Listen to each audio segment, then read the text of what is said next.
Welcome to Vegas Hockey Hub here in the sports entertainment capital of the world, Las Vegas, Nevada, on PRConnectionsRadio.com, the voice of new media. I'm your host, Ian Kelly, and this is a part series that we have been doing here on Vegas Hockey Hub. First week, I looked back at the 2017 NHL expansion draft, broke down what happened in the first expansion draft that the Vegas Golden Knights did.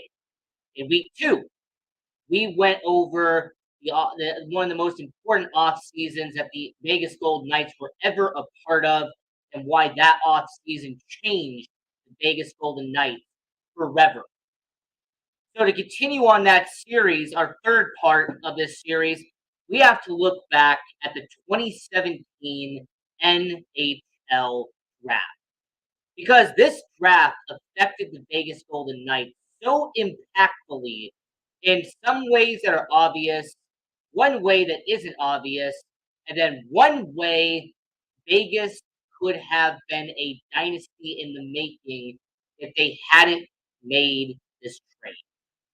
So let me go over the four parts of looking back at the 2017 NHL draft, because no, I'm not going to go over all 10 people that were drafted by the Vegas Golden Knights in the 2017 NHL draft. Honestly, that would take too long. It would take forever. It would take longer than a half-hour show.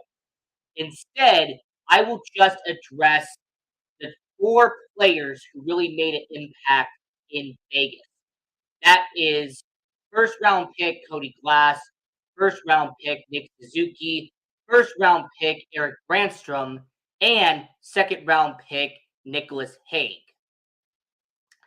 Those four players, like I said, made an impact on Vegas in one way or another. So when you address it and you really break it down, here is how we're going to start it out. We're going to go by going to Cody Glass first.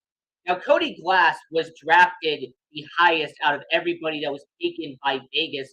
There was a big reason as to why Cody Glass was considered a very good player heading into the 2017 NHL draft.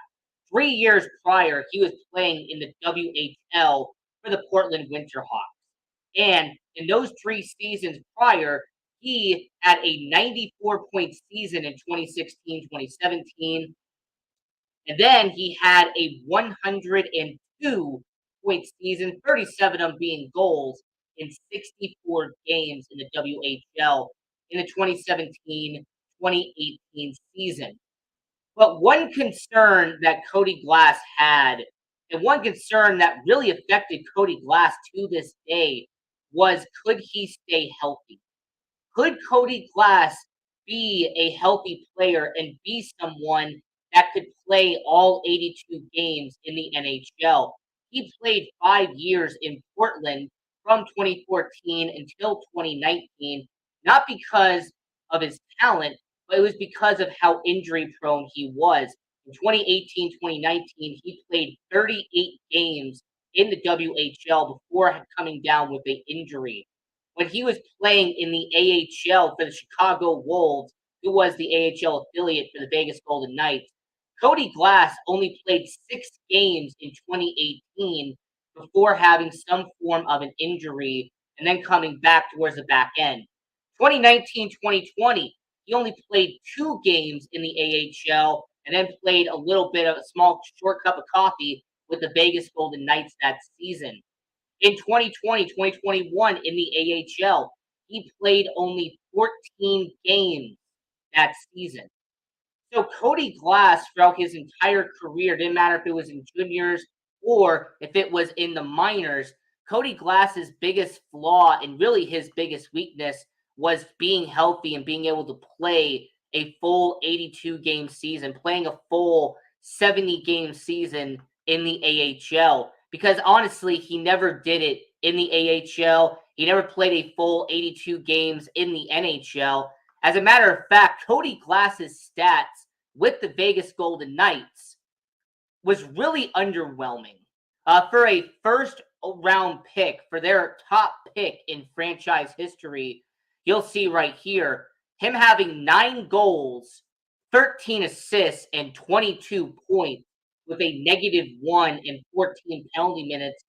It was really unfortunate because he never got a chance to play long-term minutes.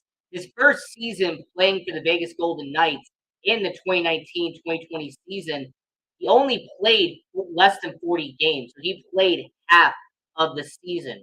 And then year two on the bottom six in 2020-2021, his second and final season playing in Vegas, he only played 27 games that year. So once again, he played less than half of the season.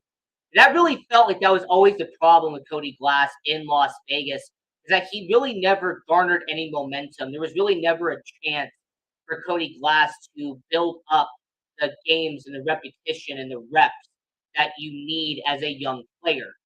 So unfortunately, Cody Glass, after 2 seasons in the NHL, 3 seasons in the AHL for Vegas, they end up flipping Cody Glass and they end up flipping him to the Nashville Predators. Now, this was a deal that brought back second overall pick Nolan Patrick in that same trade. That's how the Vegas Golden Knights acquired Nolan Patrick, by trading Cody Glass.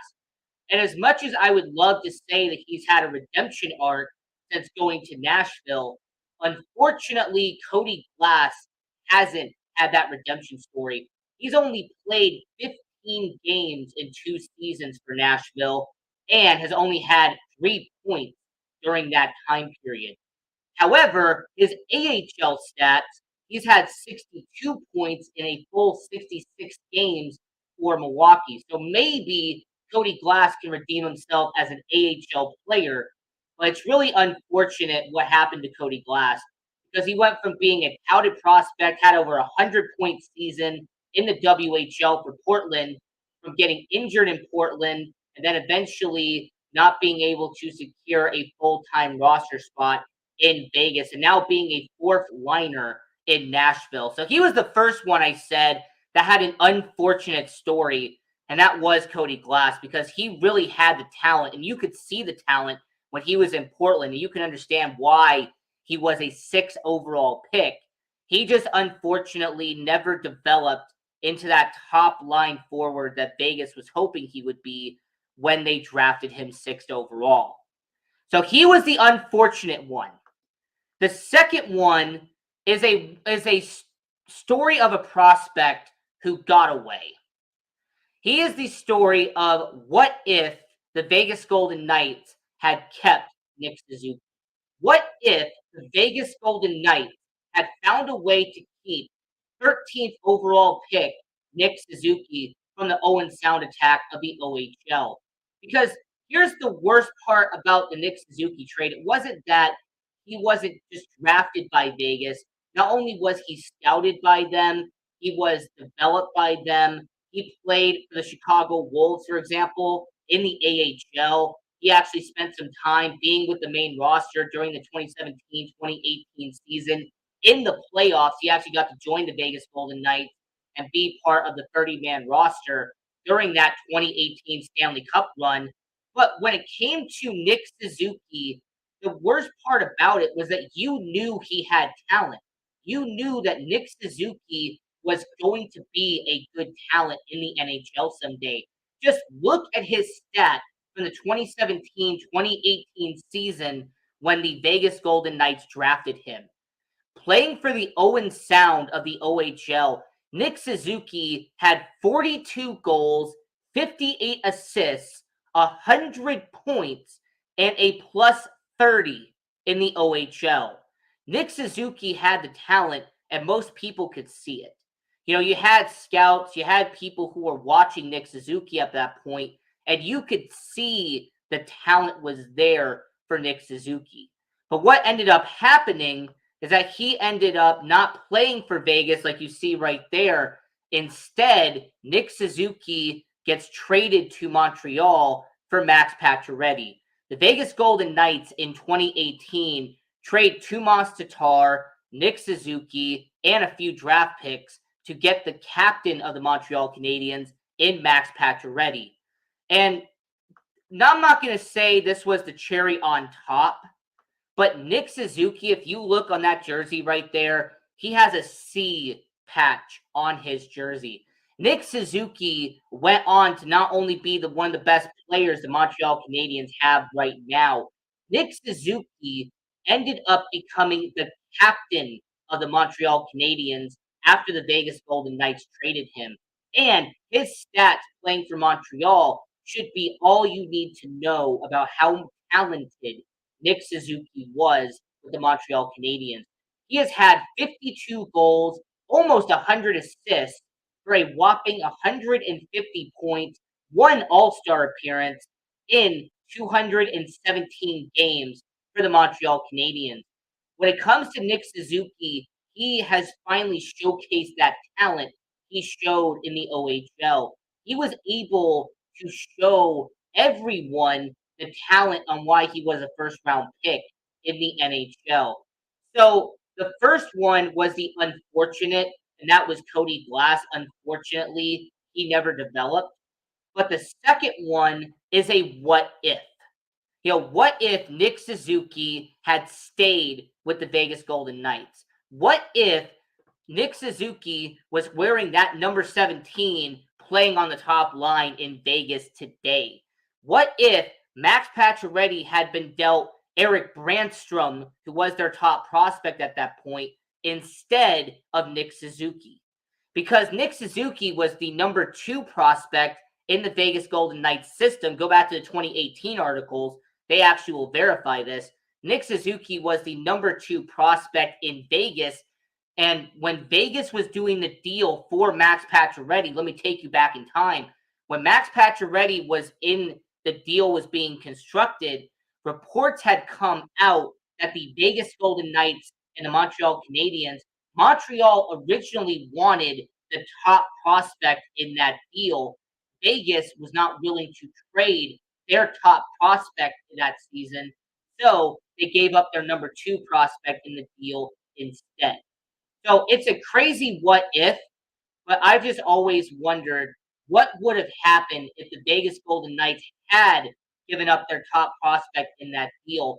What if they had traded Eric Brandstrom, who we're going to talk about in a second, instead of Nick Suzuki, and how much different the NHL would have been if by year 6, the Vegas Golden Knights, who are currently 5 games above 500, have Nick Suzuki on their top line alongside Mark Stone and alongside Jack Eichel. So that was the what if. The next player on here is the caveat. Or should I say Eric Brandstrom is actually the best part of the 2017 NHL draft, but it's not about Eric Brandstrom himself. Eric Brandstrom is actually a reason why Vegas has been so successful moving forward. It just didn't have to involve him.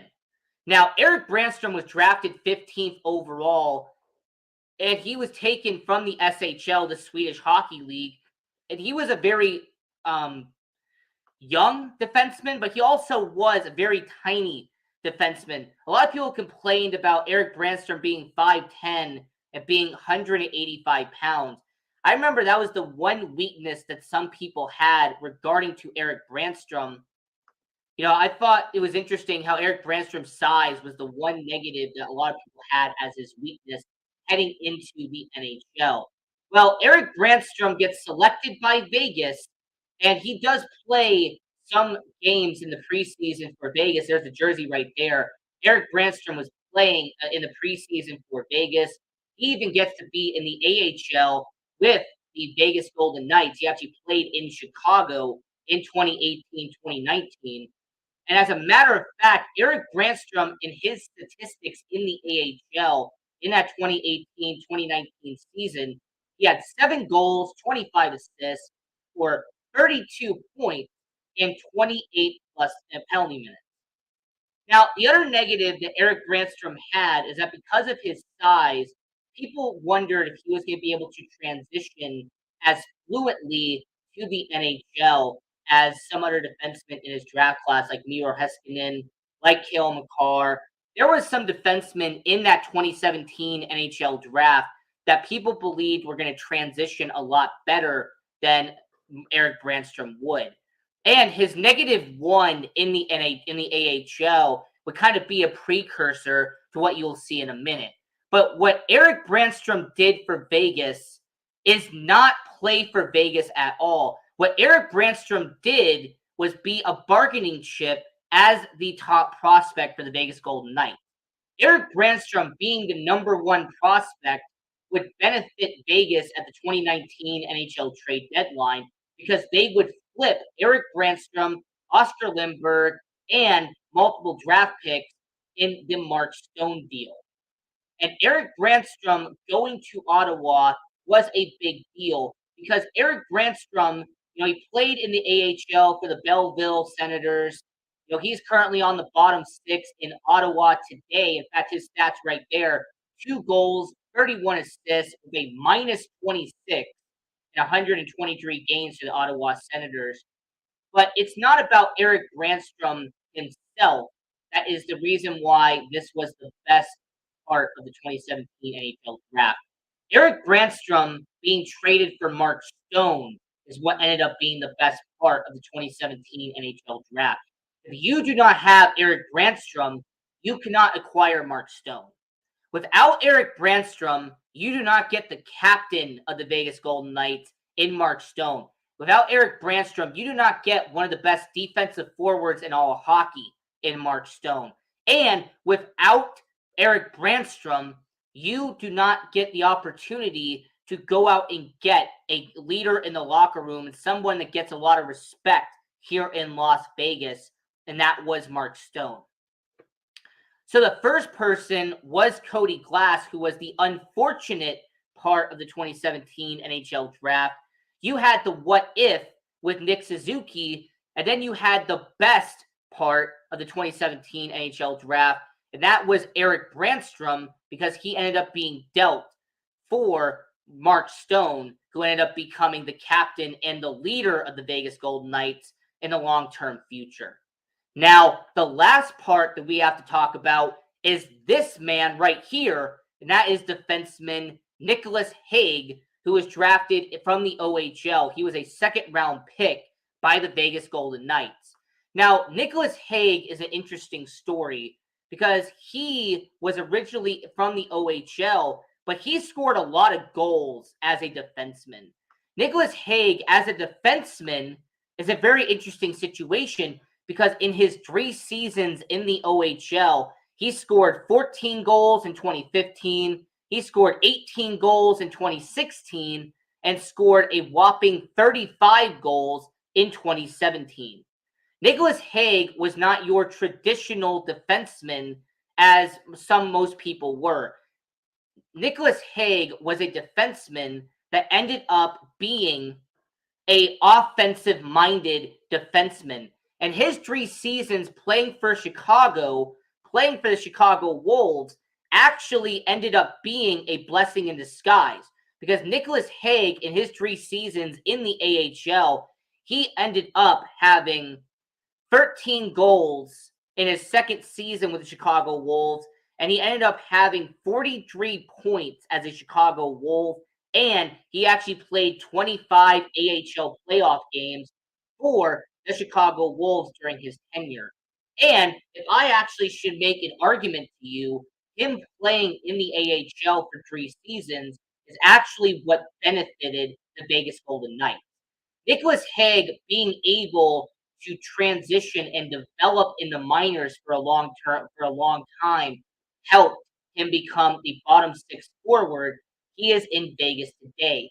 Nicholas Hague developing as a defenseman is a reason why his stats right there have become a reality. Nicholas Hague, in his last 4 seasons with the Vegas Golden Knights, 10 goals, 33 assists, 43 points, with a +22 and over 100 penalty minutes. A lot of people forget that physicality still exists in hockey, and Nick Hague is an example of it.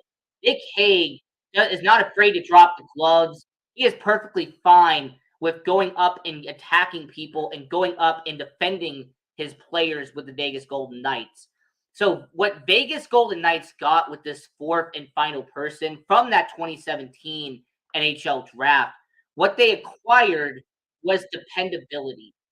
What they got was the best player on the current Vegas Golden Knights roster from that 2017 NHL draft. Nicholas Hague, out of the four players in the first instant, he ended up being the best part of that deal. Now, I want to mention to everyone who's watching right now that the 2017 NHL draft, when you actually stop and analyze it and look back at it, it was a big deal. It was a huge deal at the time because they also went out and got some more talent in the later round.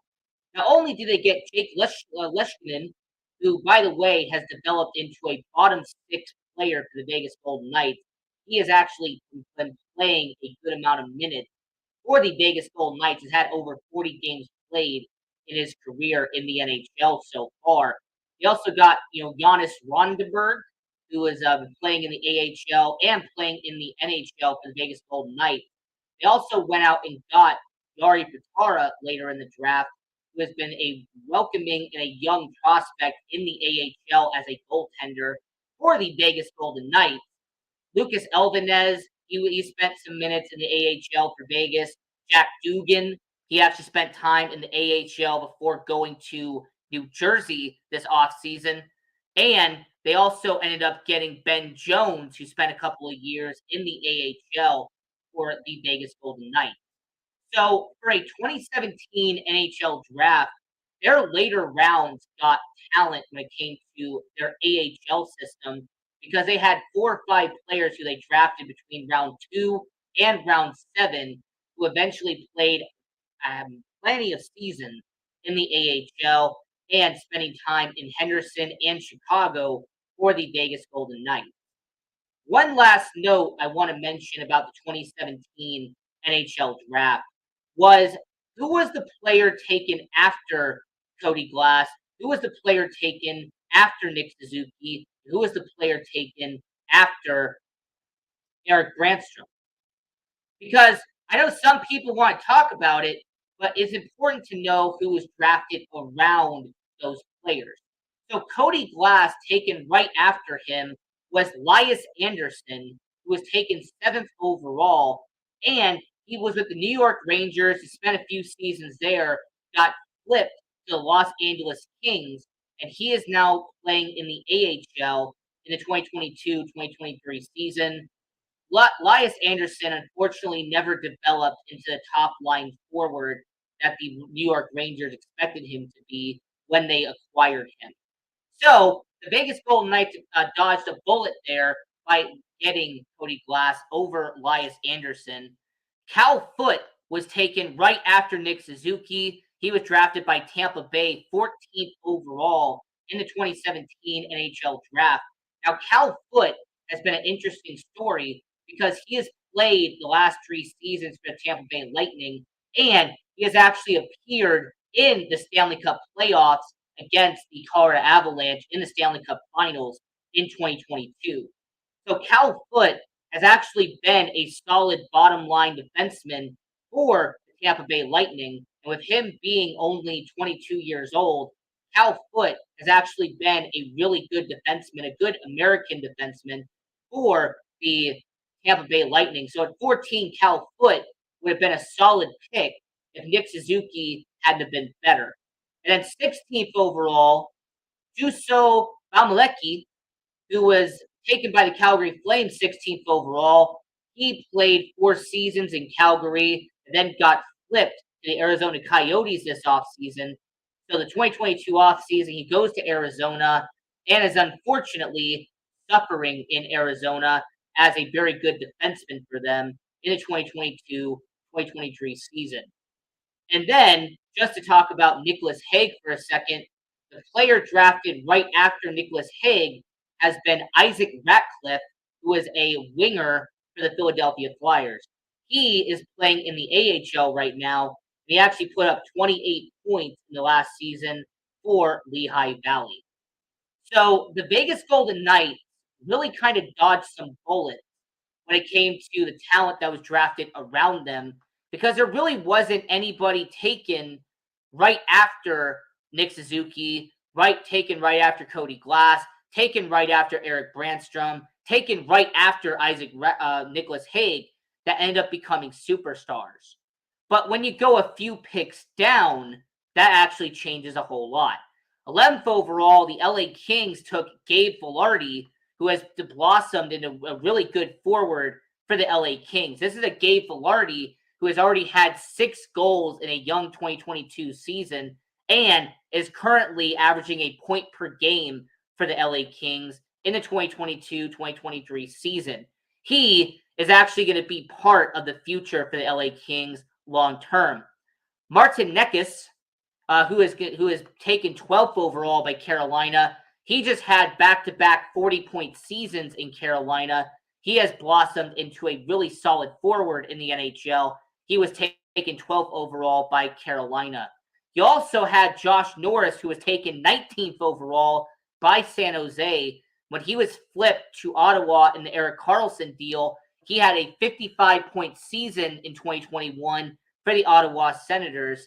He is now getting paid $8 million by the Ottawa Senators. So he's making a very nice payday out there in Ottawa. Robert Thomas, who was taken 20th overall by St. Louis, he has actually developed and has become a solid member of the St. Louis Blues. He averaged a point per game last season, having 77 points in 72 games in 2021. And he was part of the St. Louis team that won the Stanley Cup in 2019. So when you dig a little bit deeper into the 2017 NHL draft, you can actually see all of the talent that was selected after them, just like goaltender Jake Ottinger, who was taken 26 overall by the Dallas Stars. He, just by the way, had a goals against average of 1.8 in the playoffs this past playoff for the Dallas Stars.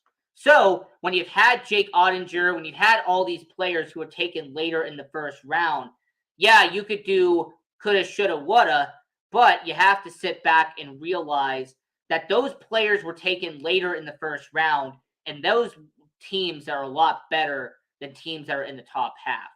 So it would be a little bit of a stretch to say that Jake Ottinger, who was the best goalie out of that draft class, he would have been taken by Vegas. Well, how many years it would have taken for him to develop behind Marc-Andre Fleury? All right, you take Robert Thomas, you take Josh Norris, but they were playing for teams that were in win now mode. Whereas Vegas, most of these prospects were going to be taking years to develop in Vegas. They were not going to be called up right away. So when it comes to the NHL, you can always play the what if game, but outside of maybe Cal Foote and maybe Gabe Vilardi, you really can't sit there and say, you know what, Vegas needed to pass up on the 2 players they selected, and they needed to draft these guys. Because Josh Norris, Robert Thomas, Jake Ottinger, they would have been nice selections, but they really wouldn't have been able to help the team long term because those teams were in win now mode. Jason Robertson's the same way. Jason Robertson was taken in the second round by Dallas, but Dallas was in the Stanley Cup Finals not even 2 years later, and he actually took a few years to get into the NHL. It wasn't like he just popped up right away. So as we're talking and we're looking back at the 2017 NHL draft, looking back at what the Vegas Golden Knights took, I'll say it once again. You had an unfortunate situation with Cody Glass. You have a what if situation with Nick Suzuki. You have the best part of the 2017 draft with Eric Brandstrom. Because without him, you don't get Mark Stone. And you get the most dependable part, and that was Nick Cage. So this is Vegas Hockey Hub. I'm your host, Ian Rickelli. And this was a fantastic episode. So stay tuned to all the future episodes of Vegas Hockey Hub. And until next time, continue watching hockey, support junior hockey, and go Knights, go.